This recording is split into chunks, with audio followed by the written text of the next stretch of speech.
Bakit napakasaklap ng kinasadlakan ng mga nasa religion at ang kanilang mga matay lumuluha? Good morning po sa ating lahat. Let me tackle a very important topic today. This is about religion. In Greek, religion means religare. It means you are the one reaching for Jesus or reaching for the Lord. Effort mo, kagagawan mo, kakayanan mo, pinamamalas mo, galing mo, 'di ba? Pero kung titignan po natin yung pinaka-flat, plain truth ng Biblia sa New Testament, we are saved by grace, by Jesus alone. Let me share some experiences, marami po of mine when I was in religion. So, meron pong isang pastor. Siya po yung head ng isang institutional church na yan, na church nga namin dati. May school din yon. At ito pong pastor na ito ay makikita mong controlling. Mga bagay na ngayon natutuwa ako dahil ito ay mga bagay na isineshare ko na lang po. Maraming mga bagay na na-realize ko when I embrace full grace teachings na talagang nakakapanghinayang na isinapumuhay ko dati nung ako'y nandoon sa religion ng institutional church na yan.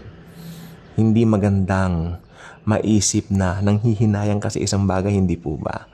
Kasi mas maganda sana yung, hey, no regrets, masaya ako, nangyari yan. Pero may mga things na nasayang ang buhay ko. Na, you know what? Na nandoon ako. Pero para ma-relieve naman ako, inaano ko na lang na at least kay Jesus, lahat naman ng yan may reward. Para gumaan ka naman pakiramdam ko.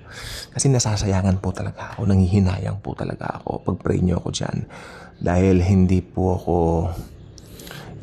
pag naiisip ko po yan talagang, Lord, what a waste of time na isinapumuhay ko yung, mga ganyan ways, institutional church, tapos na hindi namin namamalayan, may mga panloloko, especially sa money, may mga deceiving tactics, mga deceiving preachings, tapos yung mga unbiblical practices like yung slaying of the spirit, yung matotomba, tapos, di ba? Pero ako nga nagtaka sa akin yung, I think Swiss, taga Switzerland na pastor.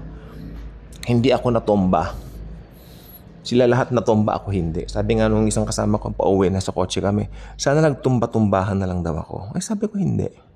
I cannot compromise the truth. Kung mo ba ginawa ng marami, totomba ako. Diba? So, things like that.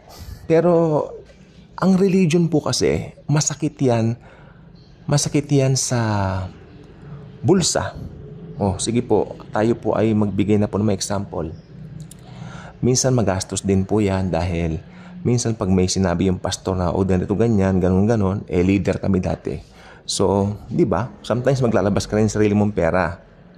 Mga ganyan. Konti lang naman, di naman masyadong marami. Pero yung stress na dulot nito, yung pagmamanipulate sa'yo, yan ang bagay na hindi maganda. Tapos, alam mo na hindi rin sila tapat sa'yo. Pag nakatalikod ka, sinisiraan ka. Mga tipong ganyan. Kaya, alam nyo, tulad ng nasa larawan na yan, ganyan ang totoong kalagayan ng mga nasadlak sa institutional church. Umiiyak, ang mga matay lumuluha sapagkat hindi nila na-experience yung Galatia 5.1. Ano ba nakalagay dito sa Galatia 5.1? Pinalaya na kayo ni Kristo, kaya wag na kayo magpaalipin muli. Hindi ba? So, napakaliwanag po ng Biblia. So, ayan gusto ko pong sabihin po sa inyo. Ano pa ba yung mga experiences ko dyan? Ayun nga po, nangaral yung pastor, sila po ay pupunta ng ibang bansa. I think magko-Korea or something. I forgot the exact country, pero somewhere in Asia. So, siyempre, ang pinangaral niya, parang bird. Alam mo yung bird, yung balbas ni Aaron. Yun. Meron daw oil, yung oil ipopor sa ulo, tapos yung oil na yan, mula sa ulo, tutulo pababa doon sa balbas nga ni Aaron. So, anong ibig sabihin yun, sabi niya? Ang head yung pastor, sinabi niya. Doon pa lang sablay na siya eh. Ang head si Christ talaga, hindi naman pastor, di ba? Dahil, invento lang naman yung mga ganyan na organization eh. Sabi niya, ito raw head, ito raw yung pastor, tapos yung bird, ito na. Yung mga members daw. Kita po ninyo yan? Tapos sinasabi niya, kayo mga member ko kayo. Baka naman nakalimutan niya, ang Kristiyano po, members ni Christ, ni Jesus. So, yung mga ganyan po. Tapos, syempre, nung iperinich niya yan, syempre, mable-bless daw yung mga magbibigay sa kanya. Agad-agad akong umuwi ng bahay, kinuha ko yung ipon ko sa alkansya, I think pumatak ito ng 1,300 something. Inipon ko po yun na mga tigli 5 piso, minsan may piso, marami po, barya-barya. Sabi nga ng mother ko, saan mo dadalhin yan? Magtutur kasi yung pastor, kanya gano'n. Aba, talaga lang kanyang gano'n. Pero, ngayon, nare-realize ko, nalin lang din pala ako, Pero hindi bali na po. Mga bagay na yan sa mata ng Panginoon. All things work together for good naman po eh. At least may baon akong experience na naibabahagi ko po sa inyo. During that time, hindi ko alam, nagagawa ko ng mga videos na ganito. Ngayon, may baon ako sa inyo na naibabahagi ko rin naman dito sa channel natin. Pero, masakit pa rin sa loob na naiisip mo na nalin lang ka ng ganun. Ayun, tapos tuwing may Bible study, imbis na umuwi akong bless, uuwi ka, parang masama ang loob mo dahil alam mo, nagchichismis lang naman sila doon eh. Sunwari, Bible study, prayer meeting, pero chismis lang naman eh. So, ayun po actually, religion po ang ganon. May isang tatayo, pastor, siya daw yung pastor. Tapos, ang masaklap, ang tingin niya sa mga ito, sa mga nakaupo ay members, mga spectators. Samantalang sa Bible, si Pedro at si Pablo, hindi man sila tinatawag na pastor eh. Sabi nga niya, kayo po ay aking fellow workers. Kanya dun sa mga sinusulatan niya, hindi ba? So, yung bagay pong ganyan. Go back to the Bible. Ayan po ang truth ni Jesus, ang Biblia. And you shall know the truth, and the truth shall set you free. Kaya ako'y nakalaya dyan, talaga naman po, wow, thank you Jesus. Nag-uumapaw ang aking pasasalamat dahil ang kabutihan mo pa rin ang siyang nangibabaw. Diba? Hindi mo hinayaan na buong Christian walk or Christian life ko, ako ay hawak sa liig ng mga taong manipulative. Hindi mo hinayaan, Panginoong Jesus. That's why I'm so thankful, Panginoong Jesus kako. So, I hope kayo magising na sa katotohanan na ang Christian life is a thankful life, a life of thanksgiving. Dahil hindi mo makontain yung kaligtasan, ibabahagi mo ito sa iba, tapos kung gusto niyo magpulong, pwede kayo magpulong kahit saan.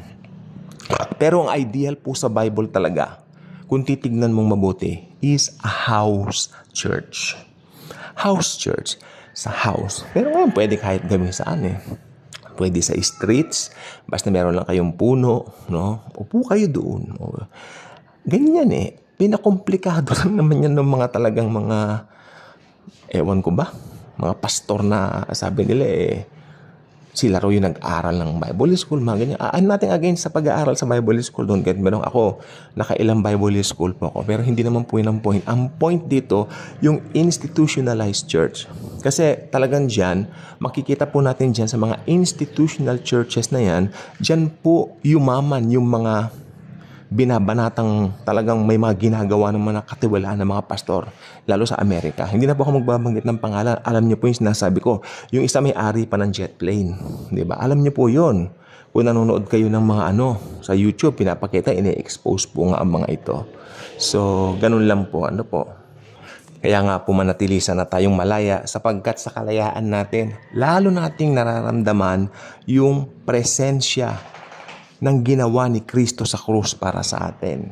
Yung presensya mismo ni Jesus, pumasok sa atin yan when we receive Him as Lord and Savior, when we believe in His finished work on the cross. So, kasama po dyan, pero makikita mo lahat in full scope, yung freedom, yung kalayaan, it's very important. Hindi po natin pababayaan yan na isaklawin yan ng kahit na sinong pastor na parang nagmamanipulate sa inyo. So, it was for freedom that Christ has set us free. Therefore, remain free forever. Kaya kung hindi pa kayo subscriber dito, invite you to do so. Click the notification bell, share this video, share Jesus. Thank you po, and Jesus truly loves us all.